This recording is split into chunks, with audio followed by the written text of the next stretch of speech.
అందరికీ నమస్కారం అండి. Welcome back to our channel. ఈరోజు మన ఛానల్లో ఈ 2025 సంవత్సరంలో దేవీ నవరాత్రుల ప్రారంభ ముగింపు తేదీలు ఎప్పటి నుంచి ఎప్పటి వరకు, ఒక్కో రోజు తేదీ, తిథి, వార, నక్షత్రం ఏంటో, అలాగే ఈ సంవత్సరం దేవీ నవరాత్రులు అలంకారాలు ఏమిటో, కొత్తగా వచ్చిన అలంకారం ఏమిటో ఈరోజు మనం ఈ వీడియో ద్వారా పూర్తి వివరాలు తెలుసుకుందాం. ఎక్కడా స్కిప్ చేయకుండా పూర్తి వీడియో చూస్తారని ఆశిస్తున్నాను. దేవీ నవరాత్రులు అనేవి ప్రతి సంవత్సరం శరదృతువులో ఆశ్వయుజ మాసంలో మహాలయ అమావాస్య తర్వాత మొదలై విజయదశమి వరకు 9 రోజులు జరుపుకునే వేడుక. చెడుపై మంచి సాధించిన విజయానికి ప్రతీకగా ఈ నవరాత్రులను జరుపుకుంటారు. నవరాత్రుల్లో దుర్గామాతను 9 రోజుల పాటు 9 ప్రత్యేక రూపాలు అలంకరించి పూజిస్తాం. తెలుగు పంచాంగం ప్రకారం ప్రతి సంవత్సరం 2 సార్లు నవరాత్రి వేడుకలు జరుపుకుంటాం. అందులో ఒకటి చైత్ర నవరాత్రులు, రెండవది శారదీయ నవరాత్రులు. ఈ నవరాత్రుల సమయంలో దుర్గాదేవి భూలోకానికి వచ్చి భక్తులకు దర్శనమిస్తుందని, తమను అనుగ్రహిస్తుందని నమ్మకం.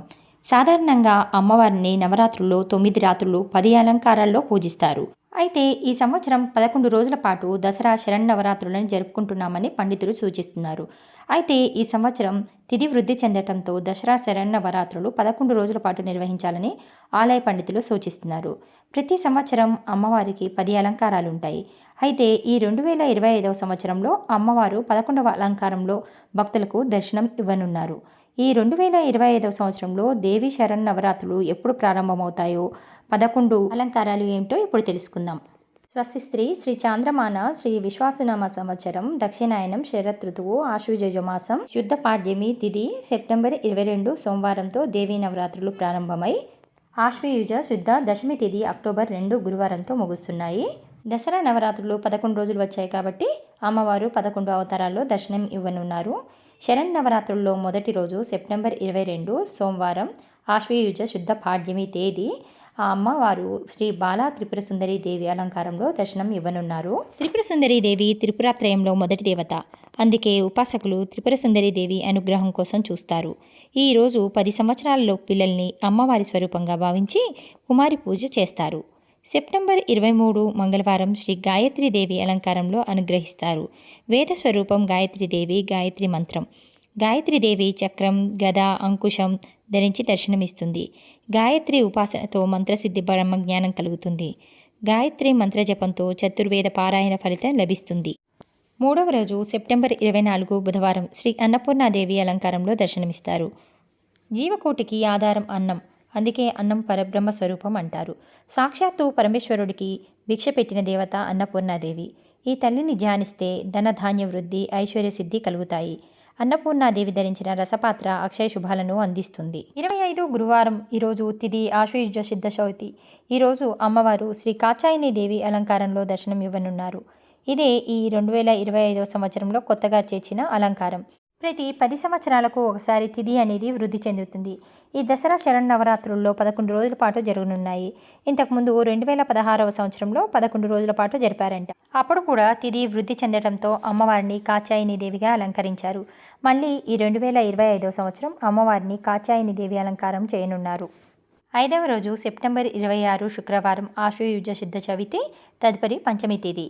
ఈరోజు అమ్మవారు శ్రీ మహాలక్ష్మీదేవి అలంకారంలో దర్శనం ఇవ్వనున్నారు. అమ్మవారు సర్వమంగళకారిణి, ఐశ్వర్యప్రదాయిని. అష్టలక్ష్ముల సమిష్టి రూపమే మహాలక్ష్మి. మహాలక్ష్మిని ఉపాసిస్తే ఫలితాలు త్వరితంగా కలుగుతాయి. 6వ రోజు సెప్టెంబర్ 27 శనివారం. ఈరోజు తిథి ఆశ్వయుజ శుద్ధ పంచమి, తదుపరి షష్ఠి. ఈరోజు అమ్మవారు శ్రీ లలితా త్రిపుర సుందరి దేవి అలంకారంలో దర్శనమిస్తారండి. త్రిపురాత్రయంలో లలితాదేవి రెండో శక్తి. దేవి ఉపాసకులకు ముఖ్య దేవత. చెరుకుగడ, విల్లు, పాశాకులు ధరించి భక్తులకు వరాలిస్తుంది. లలితాదేవి విద్యాస్వరూపిణి, మాంగళ్య సౌభాగ్యాన్ని ప్రసాదిస్తుంది. దేవి అనుగ్రహం కోసం సుహాసిని పూజ చేయాలి. సమస్త సుఖాలు ప్రసాదించే శక్తి స్వరూపిణి ఈ లలితాదేవి. 7వ రోజు సెప్టెంబర్ 28 ఆదివారం ఆశ్వయుజ శుద్ధ షష్ఠి, తదుపరి సప్తమి తిథి. ఈరోజు అమ్మవారు శ్రీ మహాచండీ దేవి అలంకారంలో దర్శనం ఇవ్వనున్నారు. ఈ అమ్మవారిని పూజిస్తే మోక్షాన్ని ప్రసాదిస్తుంది.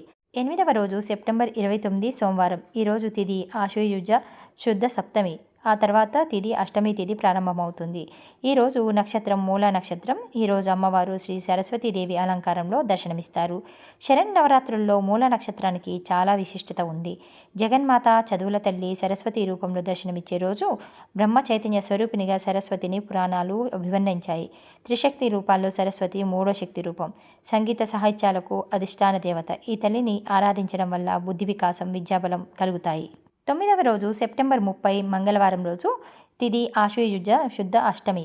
ఈరోజు అమ్మవారు శ్రీ దుర్గాదేవి అలంకారంలో దర్శనమిస్తారు. దుర్గతులను నివారించే పరాశక్తి దుర్గాదేవిగా దర్శనమిస్తుంది. ఈ అవతారంలో దుర్గముడు అనే రాక్షసుణ్ణి అమ్మవారు సంహరించినట్టు పురాణాలు చెప్తున్నాయి. భవబంధాలలో చిక్కుకున్న మానవుణ్ణి అనుగ్రహించి మోక్షాన్ని ప్రసాదించే మాత. కోటి సూర్యప్రభలతో వెలుగుతుంది. అమ్మను అర్చిస్తే శత్రుపీడనం తొలగిపోతుంది. సర్వత్రా విజయం ప్రాప్తిస్తుంది. 10వ రోజు అక్టోబర్ 1 బుధవారం. ఈరోజు తిథి ఆశ్వయుజ శుద్ధ నవమి. ఈరోజు అమ్మవారు మహిషాసునమర్దిని అలంకారంలో దర్శనమిస్తారు. ఈ రోజును మహర్నవమిగా జరుపుకుంటారు. సింహవాహనాన్ని అధిష్ఠించి ఆయుధాలను ధరించిన చండి సకల దేవతల అంశాలతో మహాశక్తి స్వరూపంగా దర్శనమిస్తుంది. ఈ తల్లిని పూజిస్తే సకల దేవతల అనుగ్రహము కలుగుతుంది. మహిషాసురమర్దిని ఆరాధన వల్ల భయాలన్నీ తొలగిపోతాయి. సర్వకార్యాల్లో విజయం సిద్ధిస్తుంది. 11వ రోజు అక్టోబర్ 2 గురువారం. ఈరోజు తిథి ఆశ్వయుజ శుద్ధ దశమి తిథి. ఈ రోజునే విజయదశమి పండుగగా జరుపుకుంటాము. అంటే దసరా పండుగను ఈరోజు జరుపుకుంటాము. ఈరోజు అమ్మవారు శ్రీ రాజరాజేశ్వరి దేవి అలంకారంలో దర్శనం ఇవ్వనున్నారు. శరన్నవరాత్రుల్లో అమ్మవారి చివరి అలంకారం శ్రీ రాజరాజేశ్వరి దేవి అలంకారం. భువన బ్రహ్మాండాలకు ఆరాధ్య దేవత. మహాత్రిపుర సుందరి దేవిగా పూజలు అందుకుంటుంది. అపరాజితాదేవిగా భక్తులు ఆరాధిస్తారు. పరమేశ్వరుని అంకం ఆసన్నంగా ఇచ్ఛ, జ్ఞాన, క్రియాశక్తులకు భక్తులకు అనుగ్రహిస్తుంది. తల్లి యోగమూర్తిగా మాయామోహిత మానవ చైతన్యాన్ని ఉద్దీపనం చేస్తుంది. అనంత శక్తి స్వరూపమైన చక్రానికి ఆ తల్లి అధిష్టాన దేవత. లలితా సహస్రనామ పారాయణం, కుంకుమార్చన ఈరోజు తప్పక చేయాలి. ఈ వీడియో కనుక మీకు నచ్చినట్టయితే మా ఛానల్ని సబ్స్క్రైబ్ చేసుకొని లైక్ చేసి షేర్ చేయండి.